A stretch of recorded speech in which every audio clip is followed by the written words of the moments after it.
Alright guys, welcome to the Equations and Inequalities remediation video.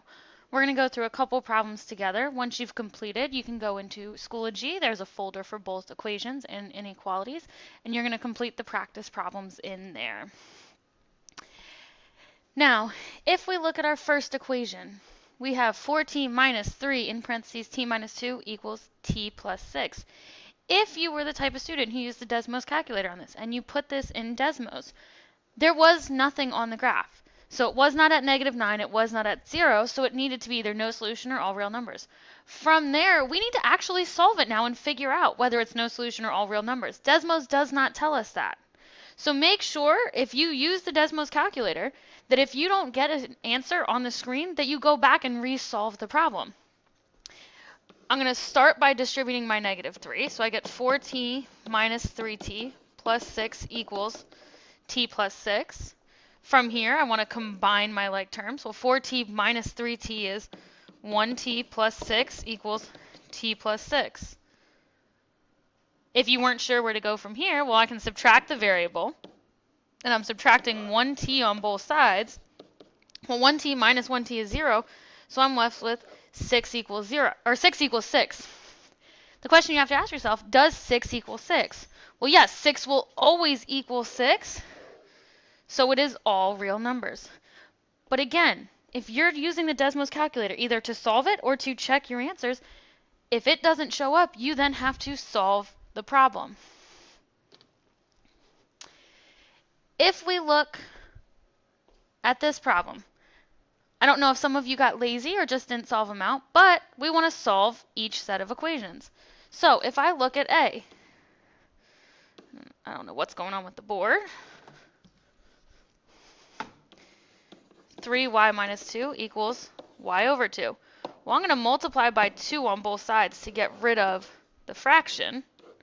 So 6y minus 4 equals y. If I subtract 6y on both sides, now I'm left with -4 equals -5y. If I divide both sides by -5, y is equal to 4 over 5.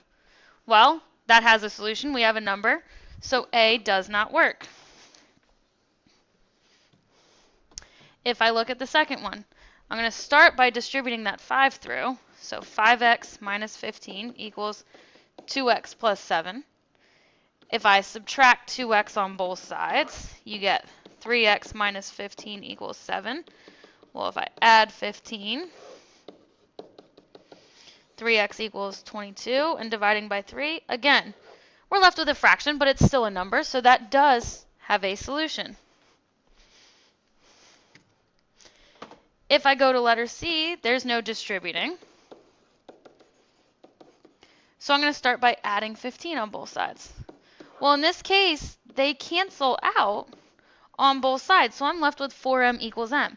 However, we cannot stop when we're solving this problem just because there's no constants left.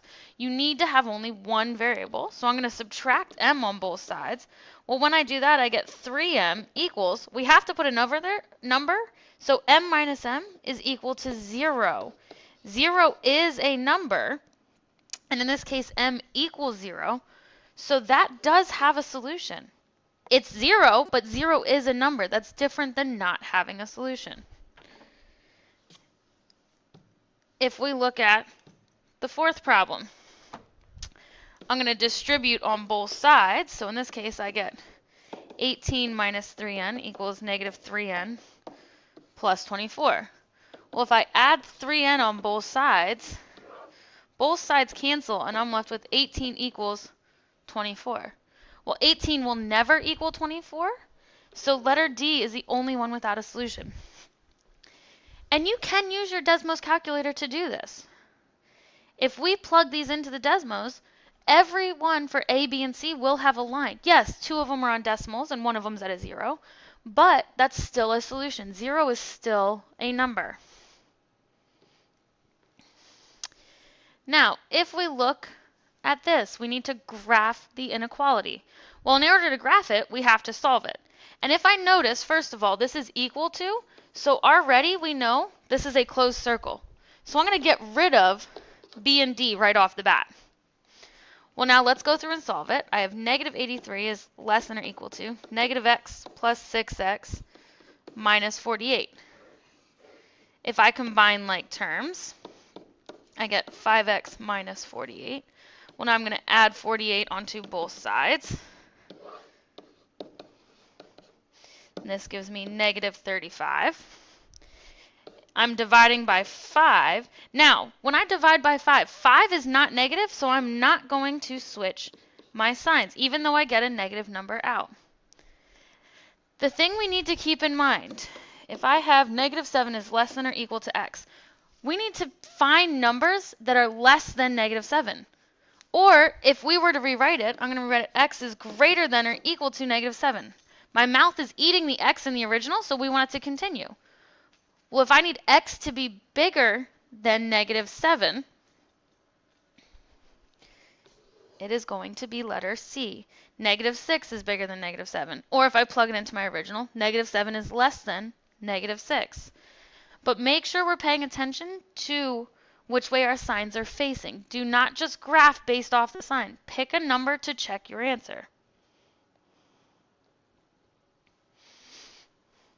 Now, again, with the inequalities. I don't know if we use Desmos or to solve this and then weren't sure what to pick. Make sure we solve it out then. We have 3b minus 12 plus 7 is greater than or equal to negative 5 plus 3b. Well, I can combine like terms. 3b minus 5 is greater than or equal to negative 5 plus 3b. Well, I'm going to subtract 3b on both sides. I get negative 5 is greater than or equal to negative 5. You have to be able to ask yourself, is negative 5 greater than or equal to? This sign has that equal to, and that's important.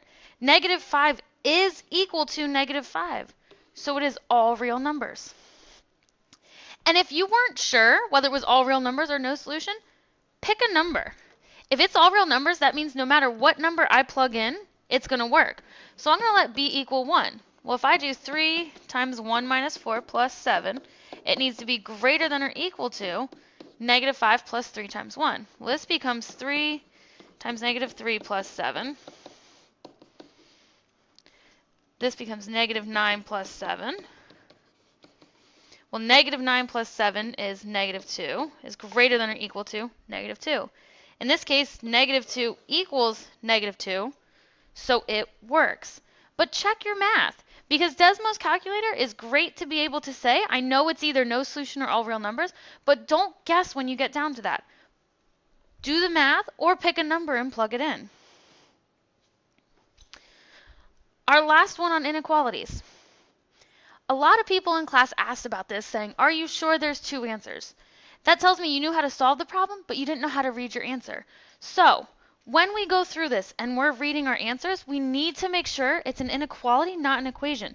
So we need to make sure we keep our signs. If I distribute this through, I get 11 minus y is greater than or equal to, not minus y, minus 2.2y. Now, if I subtract 11 on both sides, I have negative 2.2y is greater than or equal to 13.2. Now, if I divide by negative 2.2, first of all, I need to switch the sign because I'm dividing by negative, and I end up with negative 6. The big thing we need to keep in mind with our answer here is our sign. This sign means less than or equal. So my solutions are any number that is less than or equal to. And a lot of people got negative 6 because that was the number. However, we need the other solution that is less than negative 6. Well, negative 10 is the only other number up there that is less than negative 6. So make sure you read your answer fully. Don't just treat it like an equation. It's not. It's an inequality, and you have to look at all the different possibilities. Here, it's any number that was less than negative 6. If you have any questions on these or any others, please feel free to come see me during class, during lunch, during Raider prep, after school. If you feel confident, go ahead to Schoology and complete the remediation practice.